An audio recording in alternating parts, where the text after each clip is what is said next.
Well, welcome back to the Encounter Faith podcast. My name is Ross, and today is a Pastor Jake week. Pastor Jake, welcome back to the show. It's so good to be in the room with you again. What people don't know is that you and I, we rehearse those intros a lot. We do. That's the only scripted part of the conversation. That was the best one yet. Yeah, I would agree. So what we're actually here to talk about, though, is we're in this season of Lent, and I've been really intrigued having some of these conversations that are pretty broad, sort of going over almost like the themes of Lent throughout the podcast. And I want to start by just asking this basic question, which is, if I'm a new believer or if I'm someone who's come from a tradition that does not at all follow any sort of traditional liturgical based calendar, why does Lent matter in the year 2025? So I was one of those that you were describing. So I grew up in a church that didn't really have any liturgical practices. You know, we'd come to church, we'd sing songs, we'd hear an incredibly long, exhaustive, long-winded sermon, typically by my dad, because he was my pastor my whole life. So if you're listening, Dad, you're long-winded and exhausting, and I love you. But we didn't practice that. It just wasn't a part of it. We would have Easter, and that would be celebratory, and we'd have Christmas, and that'd be celebratory. But that's it. And everything in between was just kind of fair game. So there was no habit and rhythm to my Christian life or practice. In the summers, I'd go to camp and get saved every evening at service. You know, people would preach about hell, and I don't want to go there. Sure. So, yeah, I'm going to come up and get saved again. And it wasn't until like later, probably high school, that these liturgical movements started to have a resurgence in just spiritual life across America. Sure. Churches that never practiced it started to do things like this. So my senior year, I remember we had an Ash Wednesday service, and it freaked everybody out in our congregation. It freaked out people in our community. We had people who were like, "Oh, are you Catholic? Are you becoming Catholic?" Or like, "Happy National Catholic Day." Right. And it's like, no, this actually precedes like an established Catholic church. It's a practice. It's been around for a long time. And repentance, sackcloth, and ashes is a practice in the Old Testament. But I remember going up, and very simple service.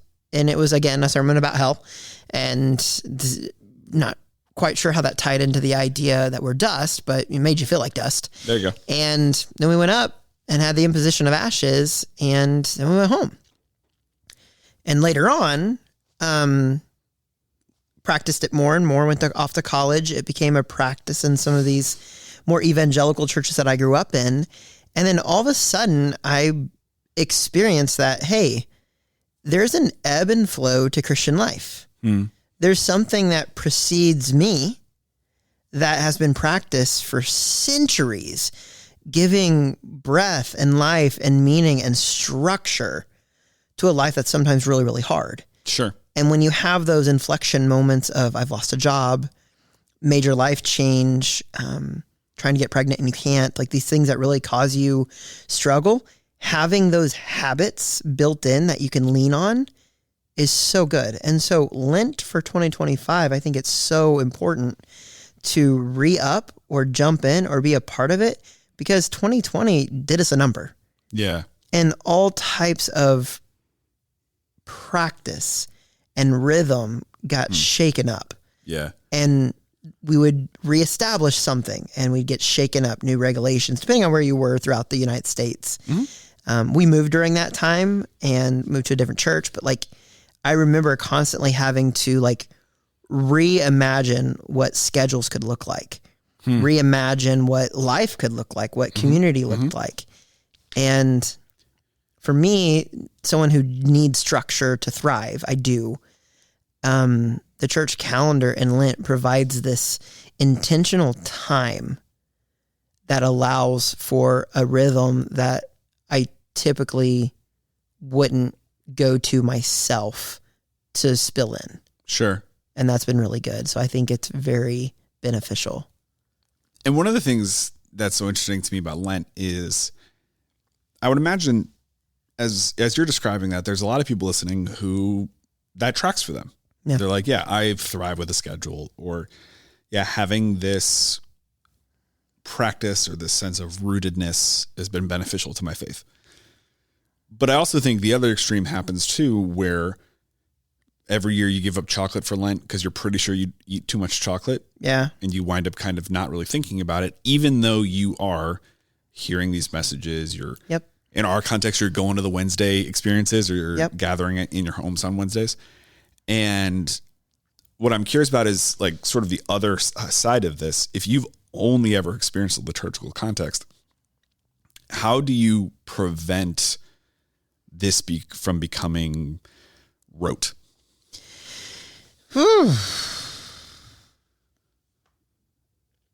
That is a good question. I don't think I can point to anything Pacific. That's an ocean. Specific. Yeah, there's my little slip up. I don't think I can point to anything specific. I should say for everyone else, I would have cut that out. For you, I'm for sure leaving this in. Yeah. Pacific is on the west. But I think the same thing comes to the idea of the sacraments. You know, we're a church that we partake and receive communion together as a body every single week. It's the cornerstone of our worshiping practices together as a Lutheran church. It is the cornerstone. I think of like other things within our predominant culture that we can go through the motions of, like marriage. You can get to the point where you're just not intentional. Yeah. And next thing you know, you're kind of like have a really fun roommate that you like. And then at times you don't like. Yeah. I think Lenten practices in liturgical churches are like that. You get so used to it. It's the idea of like driving to a place and you get there and then you had that moment realization like, whoa, how did I get here? Yeah. And Lent can do that. For sure. We can let things pass us by if we are neglecting intentionality. And that part is up to the individual person, the community.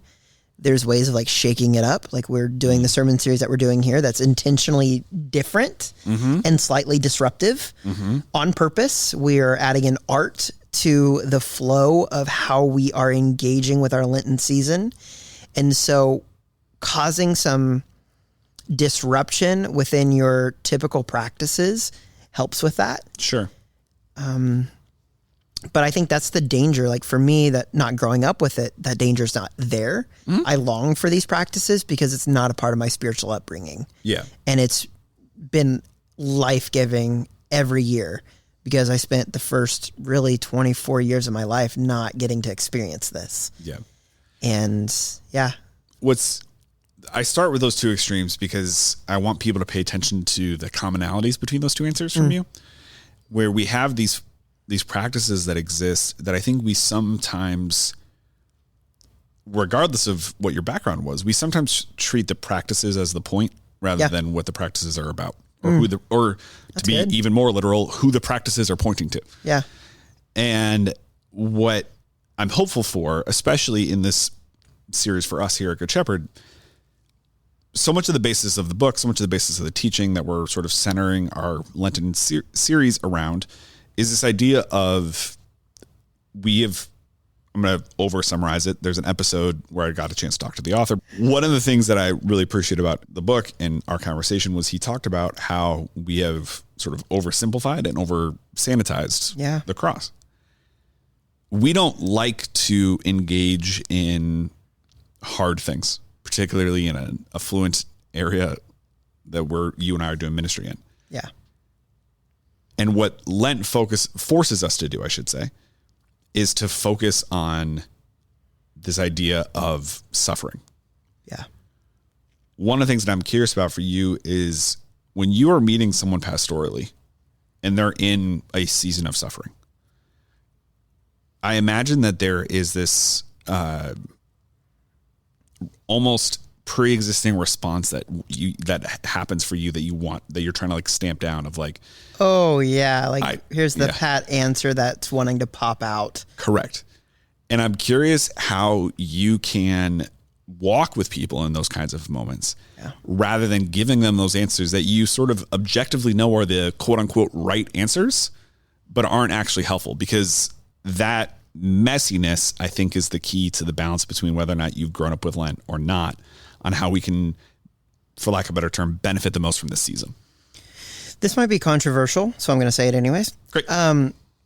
The best theological answer isn't necessarily the best pastoral answer. And so when I meet and I talk with people, the first thing that I simply do is I sit and I listen. I listen for themes, commonalities, and I try to address kind of what I'm seeing. I don't even bring in scripture. I don't even bring in Jesus yet. I mean, I start everything with prayer, and I have a little bit of a functional understanding of what they're coming to talk about. But I'll notice things like, hey, you're self-sacrificing yourself. You are pushing people away. Because sometimes in the midst of whatever we're going through, we don't see what we're doing. Sure. And so that's something that as we talk and we share, I'll bring up and I'll just say, hey, this is what I notice, what I'm hearing, what you're saying. And then we'll start talking more about faith and practice. And in those moments, I have a deep appreciation for the understanding of just presence, that so much of being a pastor is being present with people in whatever they're going through. And it's not so much what I say, but it's a moment of being able to share all the things without being judged, first of all, without thinking I'm sitting there going, wow, that's really bad. Dr. Quanstrom, who he was a supervisor of mine in my undergrad. He would always say, never be caught off guard by the sins of your people. I love that. As just this precursor of like, you're going to hear things, get over it. Yeah. It's not about your view of what's proper or not, because we have a crucified and risen Savior that died in the most humiliating of ways between two criminals that it was so bad that Jesus didn't even get his own cross. In that space, it's never about me. And so that has always been a really helpful framework. Yeah. Because I just get to listen, and it's not a judgment space. It can't be, and it won't be. There will be times where I will address something and share something, and then also always recognize that I can do a triage, but I can't. I'm not a trained counselor, and I don't claim to be. Right. But these spiritual conversations, I can at least point you in a direction. But that helps me not give the pat answers, because the people coming in have heard the pat answers. My dad died suddenly, so there must be a reason for this, because everything happens for a reason. Wow, life has been really, really hard, but God will not give you more than you can handle. Not true at all. We often get way more than we could ever handle with frequency. Yeah. And it's often just coming up in between the waves to get a breath before we go back under. And for me, those pastoral moments is a moment where at least what I can do is be a space where you can come up and get breath. Sure. And then it's really just leaning into what God is doing in that moment through God's Spirit, and then leaning in that direction. It's the most nerve-wracking, holy, uncomfortable moments, because I know what I want to say. And I know the right things to say. I always, for some reason, tend to know the right things to say, but I don't say those things because it's not the prompts that the Spirit is impressing in upon me in those moments. Sure. And they wouldn't be helpful. There's a lot there. No, I really appreciate the vulnerability there, because it's the thing. I asked that question for two reasons. One, because I think what people who have experienced Lent their entire lives, the risk that I would imagine, because I similarly came to this tradition as an adult, it becomes very easy that the right thing, the right prayer, the right practice, the right level of sacrifice winds up dictating this metric of success or not. And we make this spiritual season into kind of a binary scorecard. But those of you who have experienced this in your entire life, you have to hold that same kind of tension that Pastor Jake's describing about, where you know the thing, but there is something about that day, something about that year, something about that moment in time that is preventing you from doing that thing, which very well could just be, this was a practice that worked for you last year, and this year it's just not bearing any fruit. Yeah. And it is incredibly challenging to have to do that level of like self-evaluation all the time that you're describing in those pastoral moments, which brings me back to the folks who this is newer for them, the folks that this has snuck up on. Because I also think the classic church thing to do here would be to make fun of the Easter bunny. But like when we have commodified this season to say you're sorry and then he's back, we miss out on this depth. And that's why you have people who say like, man, Easter snuck up on me this year. And every time I've said that, I'm reminded that there's an entire tradition that exists of basically going, here's when Easter is this year. Yep. And giving us time to walk through it. And for some reason, I very often can avoid that. For that person who is, you know, who I'm the one telling them right now that Easter's on April 20th. What are some of the things that they can do now to begin to engage in this practice of Lent, engage in this season of Lent? And how do they know that it's working? Well, Lent is all about a season of self-reflection. It is asking the questions that we rarely have the time to ask. It's intentionally pausing and slowing down. It's modeled after Jesus' 40 days in the wilderness, where at the end he's tempted by Satan, the devil, the accuser, however you want to put it. And so, two things. Any really type of introspective moments of like taking inventory, like we all do that sometimes before we go grocery shopping. We should. I don't always do that. Sure. Oh, we got 2 ketchups. Woohoo. It's raining ketchup. But that's a great way to start is take inventory. Simple question in the morning. How am I doing? And what am I noticing? End of the day. How am I doing? And how did today go? And in those questions, you can also prompt yourself in like, where am I seeing God at work? And just simple practices. And I would set an alarm for it and even mark that on iPhone. If you have Android, I'm sorry. They probably does that. No Android shame on this podcast. No. But I'd start there. And then the second thing is, how do you know it's working? Disciplines over time produce results. Period. Some of the results you simply can't quantify.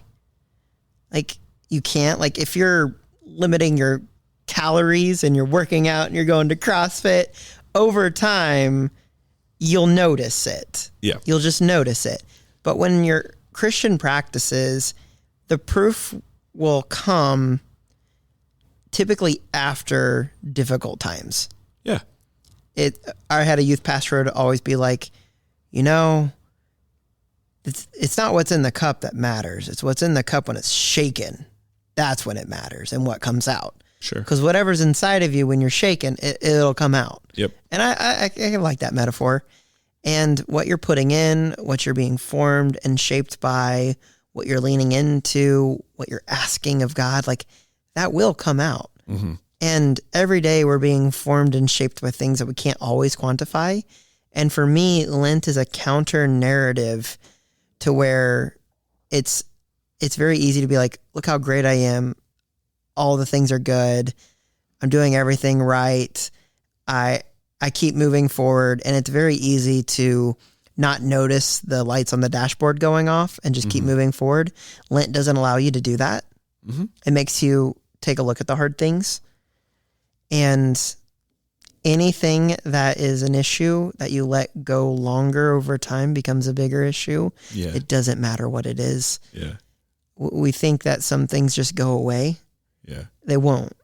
Yeah. Many things just don't go away. And if they do, well, that's probably a bigger problem. Yeah. Because then you're not addressing it. So the introspection, and then you'll see it over time. I'm glad you used the CrossFit example, not just because I did it without saying CrossFit. You did. You said the word CrossFit once. I did, but yeah, it's okay. It had the word cross in it. Nice. Jeez Louise. And we can cut this if you want to, but one of the things that you said once, this is super hyper contexted, or super our local context, but we would play basketball on Monday nights. Mm-hmm. You got hurt playing basketball because you are a purebred athlete where all of your things are like very well maintained and you're operating at 100% efficiency, while the rest of us are operating somewhere around like 60% efficiency. So then when something happened to you, like it actually happened to you, as opposed to my body, which is just generally breaking down. But you said this thing about why you haven't come back to basketball, where you said like, I had to sit out of CrossFit for like 3-4 weeks. And I'm almost positive I'm quoting you correctly. You said, and my house was worse for it. Yeah. And you have found a thing, as much as we can make jokes about it. Like, you have found a thing that makes you a better dad, makes you a better husband, makes you a better man, because it provides an outlet for you, provides competition, challenge for you. You generally like it and you're generally good at it, right? And I'm sure a bunch of other boxes. What I'm curious about, to take that same kind of idea that like disciplines over time is where you can measure that fruit. There's a lot of people listening right now who are looking for those tangible signs. Yeah. They're looking for the calorie deficit.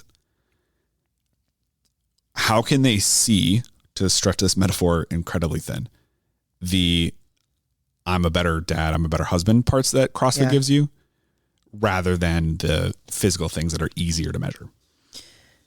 Well, I mean, the proof is literally in the fruit salad. Nice. Let me unpack that. Yeah. Because that's interesting. But like the fruit of the Spirit will become manifest in who you are. Like leaning into this, being intentional, being honest, telling, like this is a practice of truth telling. Sometimes we're not very good at that. Mm-hmm. We have conversations like, hey, how are you doing? We say we're fine and we're not fine, but there's never enough time to actually unpack anything. So we just walk by thinking everybody's fine and nobody's fine. This Lenten season, you don't have to be fine. Yeah.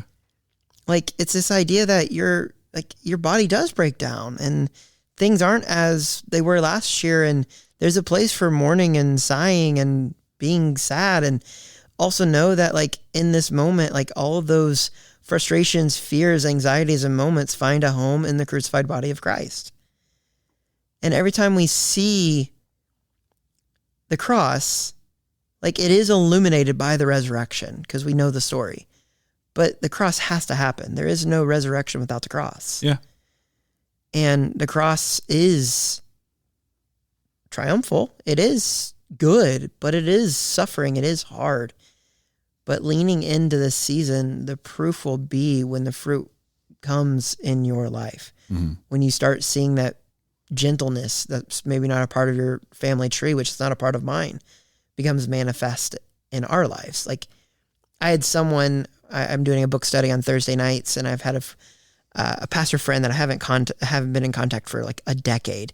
And he gave me a compliment and said, you know, your leadership style, it's kind of like Mr. Rogers. I was like, I've never in my life heard anybody describe my leadership as Mr. Rogers, as being awesome. Like this calm, collective, encouraging voice. Mm-hmm. And I was like, I love that. Yeah. Because I don't have examples like that in my family tree. Sure. We are loud, we're boisterous, we're obnoxious. This listening and being gentle and kind doesn't come naturally. And that was one of those pieces where in community, when people call that out, I was like, wow, the Lord is at all times making me look more like Jesus. Yeah. Even when I don't see it. The good news is other people see it. Yeah. And that was a cool moment. That was one of those where I'm like, huh, well. And it's affirming. Yeah, for sure. Where I want to land the plane here. So yeah, let's turn the plane back around. Let's turn the plane back around. You have spent a lot of your career focused on younger generations. You're a youth pastor. Your context here has a lens towards our students and our kids.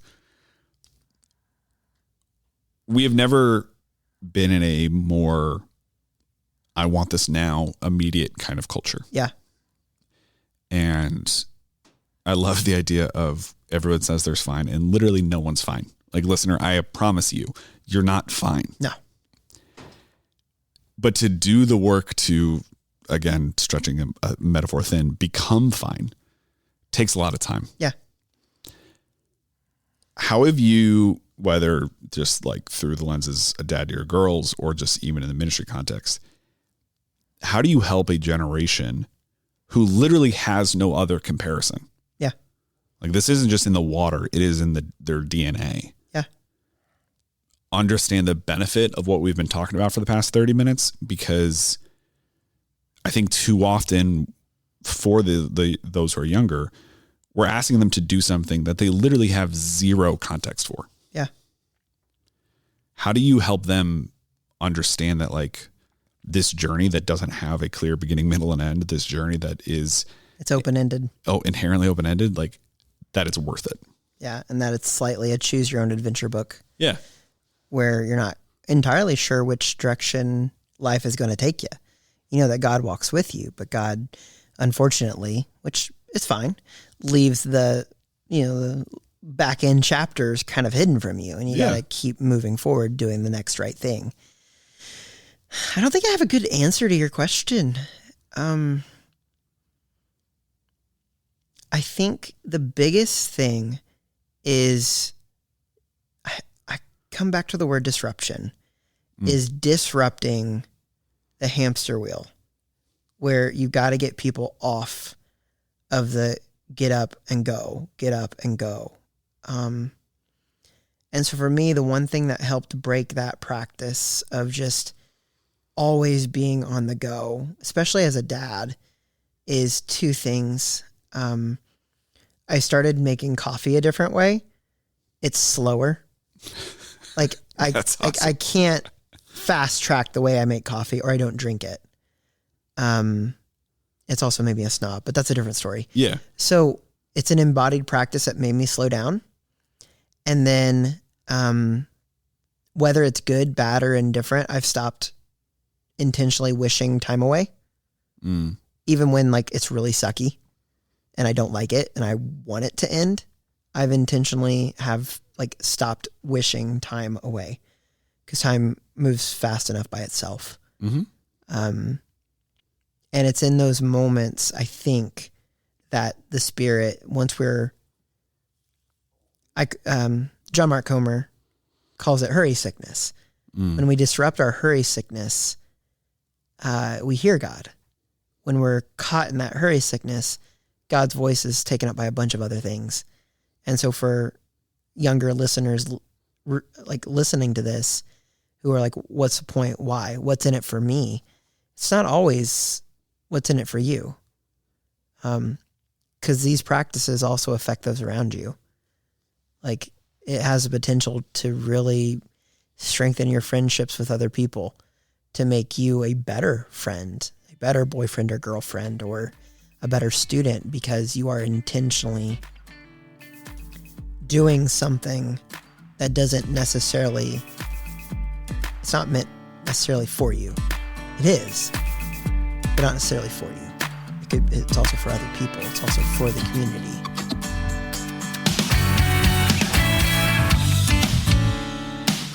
Thank you for listening to the Encounter Faith podcast. This podcast is a service of G. Shep Productions from Good Shepherd Lutheran Church in Naperville, Illinois. All rights reserved. If you're in the area, we'd love to meet you on a Sunday morning at our 9 a.m. or 10:45 services. At Good Shepherd, we are inviting everyone to walk together in the calling of Christ for a life of eternal impact. This podcast is produced and hosted by me, Ross Cochran, and our theme song is Wake the Earth by 1111 Worship. Thank you for listening. We'll talk again soon.